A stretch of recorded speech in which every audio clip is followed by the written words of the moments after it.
शेर ने किया गांव पर हमला। किसी जमाने में एक खूबसूरत और पुरअमन गांव था जहां लोग खुशी और सुकून से रहते थे। गांव के इर्द गिर्द घना जंगल था जहां कई जंगली जानवर बसते थे।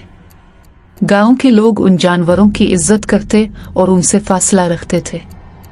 लेकिन इस जंगल में एक खौफनाक शेर खान रहता था।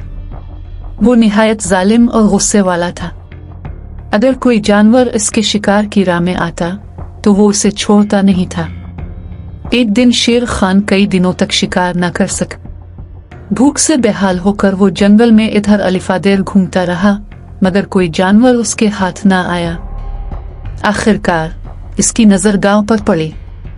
इसने सोचा, यहाँ तो बहुत सारे इंसान और जानवर बसते हैं, अगर मैं गांव पर हमला कर दूं तो पेट भरने के लिए शिकार मिल जाएगा। ये सोचकर शेर खान ने रात के अंधेरे में गांव पर धावा बोल दिया। वो मवेशियों के बाड़े में घुस आया और एक भैंस को पकड़ कर ले जाने लगा। शोर सुनकर गांव के लोग जाग गए और लाठियों, मशोलोहे और ढोल बजाकर शेर को भगाने की कोशिश की, लेकिन वो उनके शोर से ना घबराया और भैंस को लेकर जंगल की तरफ भाग गया। सुबह होते ही गांव के लोग परेशान थे।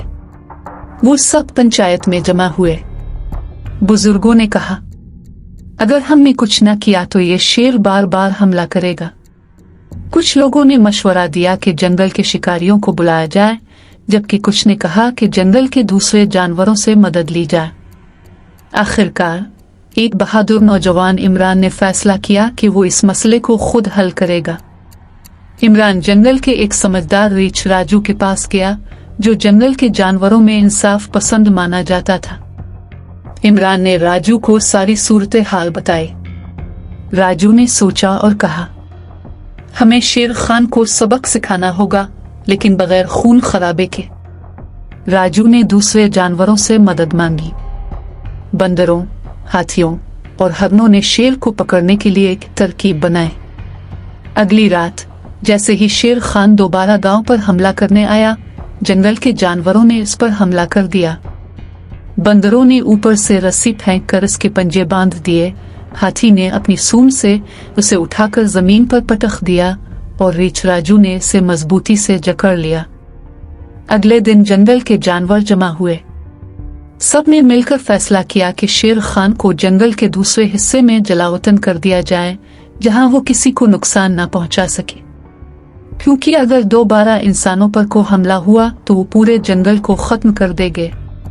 जब रीछ दूसरे जानवरों के साथ शेर खान को जलावतनी की खबर सुनाने गया तो वो रो रहा था। शेर बोला कि ना तो मैं जंगली जानवरों का शिकार कर सकता हूँ कि ये सब मेरे साथी हैं, ना ही गांव वालों का, तो मेरा पेट कैसे भरेगा। मैं अब बूढ़ा हो गया हूँ और शिकार करने की हिम्मत भी मुझ में नहीं। रीछ इसका दुख समझ गया और बोला कि शेर खान ने इतने साल जो जंगल की हिफाजत की, इसके बदले इसकी सजा मुआफ की जाती। जंगल के तमाम जानवर राजू की बात सुन रहे थे। रीछ बोला कि जंगल के बड़े जानवर जैसे हाथी, ज़ेब्रा, चीता और मेरीच अपने खाने का कुछ हिस्सा शेर खान को देंगे, जिससे इसका पेट भी भर जाए और इसे बिलावजा गांव के इंसानों और जंगल के जानवरों को तंग न करना पड़े। सारे जानवर रीछ राजू की बात से सहमत हुए। सबक: ये कहानी हमें सिखाती है कि हिम्मत, अक्ल और इत्तेहाद से किसी भी खतरे को शिकस्त दी जा सकती है।